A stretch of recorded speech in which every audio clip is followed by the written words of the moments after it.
কুরবানি, ত্যাগ আর ভালোবাসার আরেক নাম পবিত্র ঈদুল আজহা। ঈদুল আজহা আমাদের শেখায় আল্লাহর সন্তুষ্টির জন্য আত্মত্যাগ। হজরত ইব্রাহিম আলাইহি ওয়াসাল্লাম ও তার পুত্র ইসমাইল আলাইহি ওয়াসাল্লামের ত্যাগের কথা আজও মানবতার অনন্য দৃষ্টান্ত হয়ে আছে। এ উৎসব কেবল পশু কোরবানি নয়, বরং নিজের ভেতরের অহংকার, হিংসা আর অন্যায়ের বিরুদ্ধে কুরবানি দেওয়ার প্রতিজ্ঞাও বটে। এটি সম্প্রীতি, সহানুভূতি আর দানশীলতার উৎসব। এই ত্যাগের মহোৎসবে আমরা যেন সবাই মিলেমিশে একসাথে ঈদ উদযাপন করি। ভুলে না যাই, ঈদের আনন্দ তখনই পূর্ণ হয় যখন সবাই এই আনন্দে সামিল হতে পারে।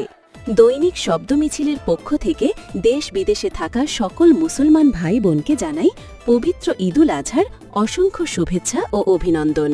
ঈদ মোবারক। তাকাব্বালাল্লাহু মিন্না ওয়া মিনকুম।